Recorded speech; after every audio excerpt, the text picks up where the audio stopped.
So based upon that, for the murder conviction, the court is going to order the defendant be sentenced to an indefinite prison term of 15 years to life plus 3 years for the firearm specification.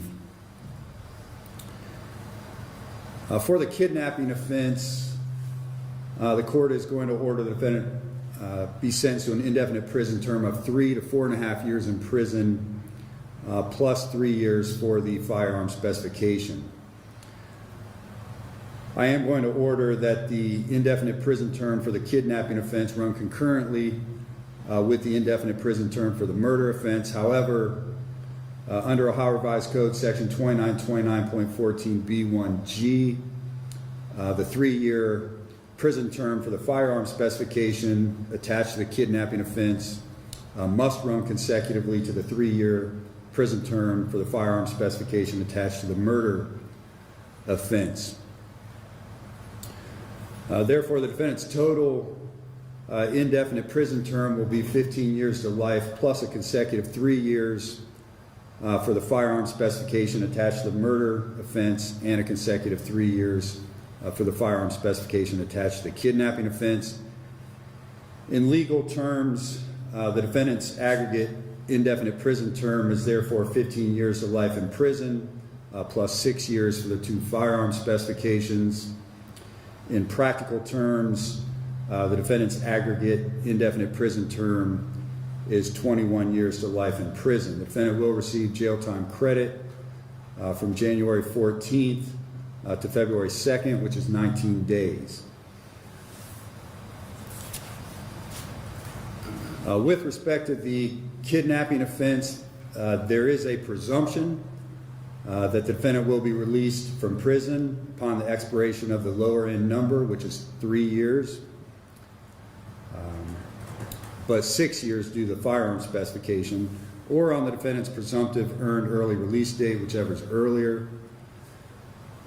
The prison system can rebut the presumption if at a hearing it makes specified determinations regarding the defendant's conduct while incarcerated, rehabilitation, threat to society, restrictive housing, and security classification.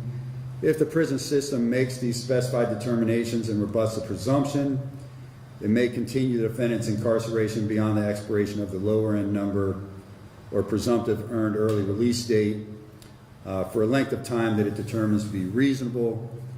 However, under no circumstances can the defendant be incarcerated beyond the expiration of the higher end number, which is 4.5 years or 7.5 years because of the 3-year firearm specification.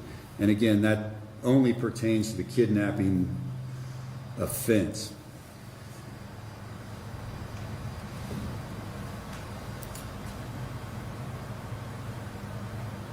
Post-release control is inapplicable to the murder conviction because it is an indefinite prison term of 15 years to life.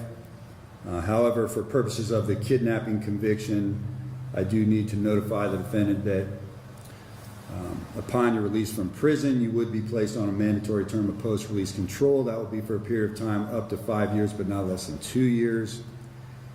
If you violate that, there could be sanctions. The duration of it could be increased. More restrictive rules could be imposed upon you. You could be sent back to prison for each violation for up to a total of 1/2 of your original sentence. If the violation is a new felony offense, in addition to your sentence on the new felony, the court could terminate your post-release control and impose a consecutive prison term of 1 year or the amount of time you have remaining on post-release control, whichever is greater. And again, that only applies to the kidnapping offense.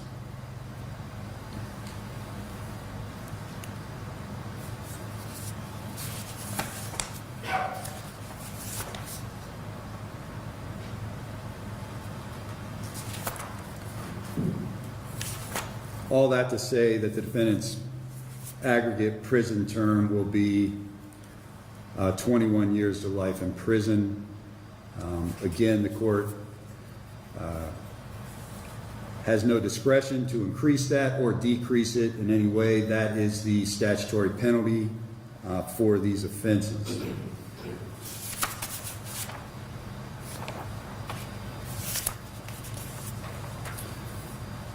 Mr. Brock, you do have the right to appeal your conviction. You have the right to have a notice of appeal filed timely on your behalf. You have the right to have an attorney appointed to represent you on appeal.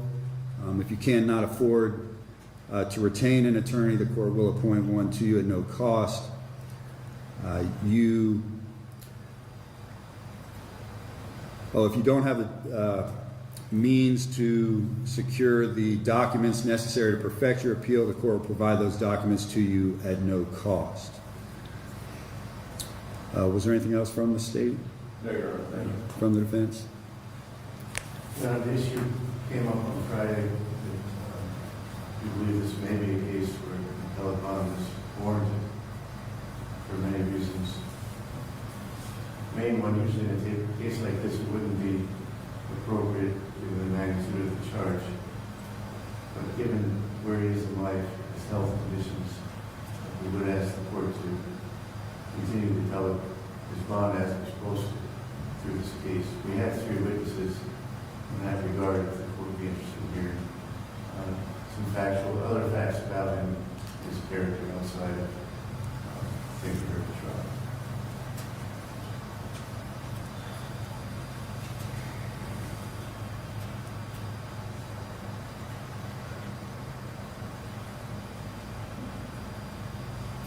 Will the state have a position on that? The state would object to any appellate bond being granted. Defendant's been convicted of a murder.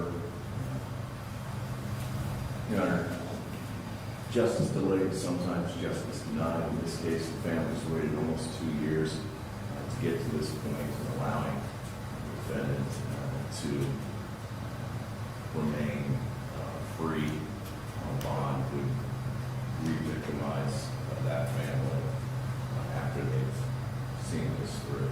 So the state would strongly object to it.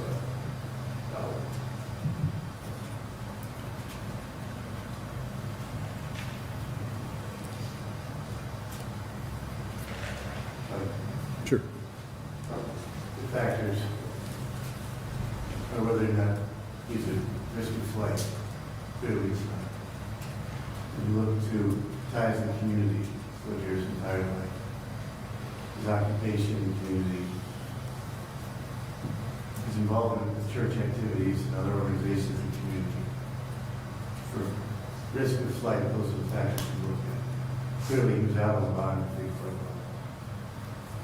You look to danger in the community as another factor. In a normal circumstance, someone who's convicted of murder would be a danger to the community, obviously. But in this case, you would look at his criminal history, which is 0. You'd look at his character. We have witnesses, but the court can probably knows this from the testimony he's already received. He went to church. He was peaceful. He was a farmer. He never got into a fight. He never raised his voice. He didn't have anger issues. He didn't have anger. You look to the facts and circumstances of the case. Was he looking for this harm that was caused in this whole situation? Couldn't be smart. The one factor that's different than the normal conditions for bond is whether or not there's a substantial issue of law that would justify the bond paying the appeal. I think that there is a substantial issue of law that the Court of Appeals needs to look at in this case. There were some various things that happened during the trial and various things in instructions that I think weren't reviewed by the Court of Appeals. The problem in this case is that during this pendency of the appeal, if he's held in custody, statistically he may pass away. So in some sense, it may be like a 6-month or 9-month sentence. And with the court granted a bond in that situation, given that by the time the Court of Appeals rules on the case, the sentence would have already been served.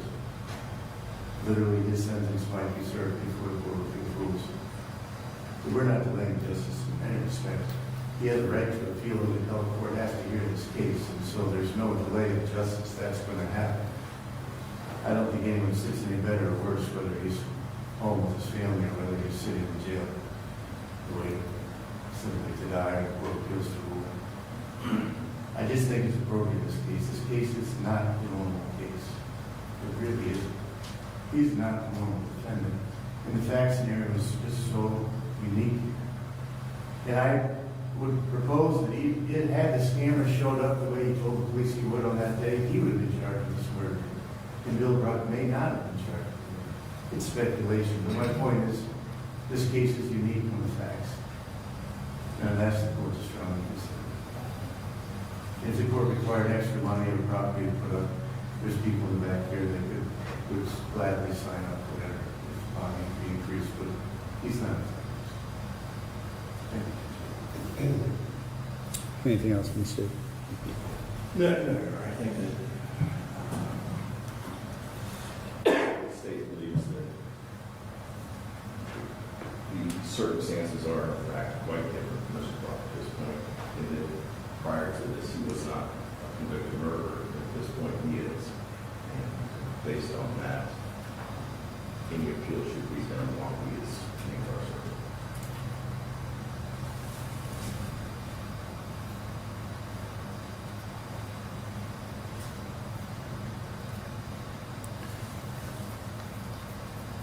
This case will be reviewed by a higher court, the 2nd District Court of Appeals.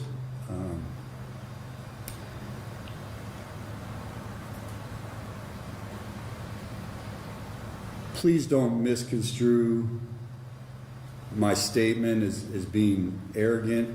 It's not. I'm just very confident in the decisions I made in this case. Because of that, I'm going to overrule the motion for the appeals bond.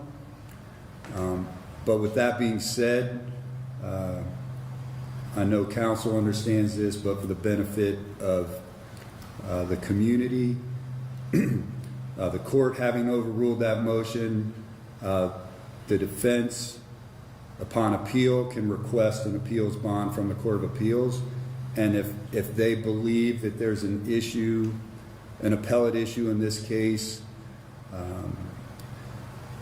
that warrants an appeals bond, they certainly can do that. So I'm going to overrule the motion. But again, it's still potentially a viable motion with the Court of Appeals. So I'm going to defer to them on that issue. Is there anything else? I'm just wondering if you made it clear to the record, and you may not want to opine on this, was it your opinion that he's not a flight risk and he's not a harm to society, but nonetheless you believe the likelihood of successful appeal is the factor that you're landing on? Yeah, that's I really don't believe he would be a flight risk. I don't believe he would be a danger to the community. But it's my confidence in the record of this case that the conviction will be upheld. Certainly been wrong about that before. But that's the factor I'm relying on most of all. And so again, if the Court of Appeals sees it differently, if they think there's a viable appellate issue, then they can issue an appeals bond. Okay.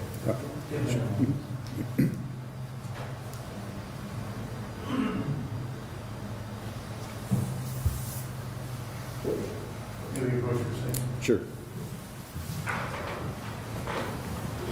Did you want to record?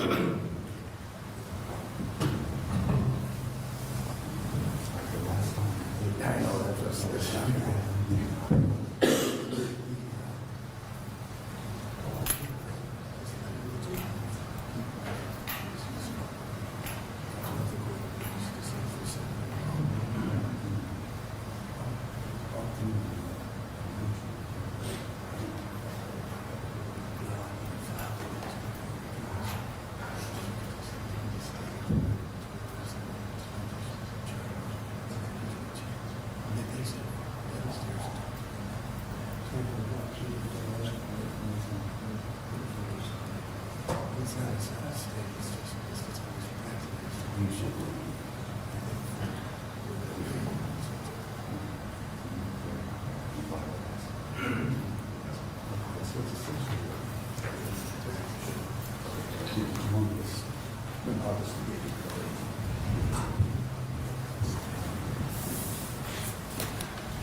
Yeah, thank you. I do want to commend counsel on both sides. I enjoyed working with both sides. I think both sides did an excellent job, and with that, these proceedings are closed. Thank you.